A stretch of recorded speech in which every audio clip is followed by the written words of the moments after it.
Socavitre, le spécialiste de la menuiserie en aluminium, des volets roulants, des vitres et des rideaux métalliques. Tinella. Aza makany Kafitsony, tongava malaky eo amin'ny magasin Baolay. LPG vous garantit des résultats corps et visage 100% naturels. En exclusivité chez Silhouette Institut, enceinte d'un waterfront, un module.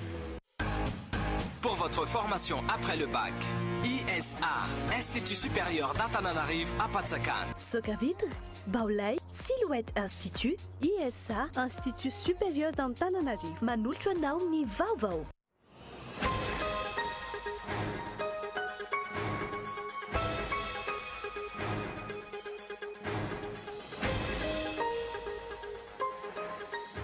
Fifidianana sa sary-pifidianana no tanterana ny iraika amin'ny 30 jolay ho avy izao manomboka mampiady hevitra ny mponina sy ny mpiarabelona ankehitriny izany fanontaniana izany rehefa reny vaovao samihafa avy amin'ny faritra maro.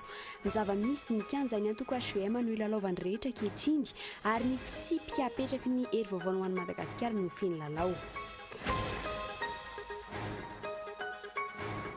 Mampitaraina mpanjifa ny fomba fiasa izay nivon'ny toerana fandoavam-bola etsy amin'ny toerana fanomezana laran'ny fiara eto Ambohida tao anatin'ny 12 andro mahery izao. Lasa mamporisika ny mpanjifa hiditra amin'ny kolokolo ny fitarazoan'ny tolo-drara ataon'ny mpiasan'ny tahirim-bolam-panjakana. Any ivelany namoaka fampitambavao i Dominique Strauss-Kahn izay nilazalazan'ny rarahany Eropa ankehitriny indrindra teo amin'ny fanapahan-kevitra ny raisin'ny Eropa manoloan'ny rarahan'ny Grèce izay ambarany fa tsy vahaolana velively. Ny andindiny izay rehetrany.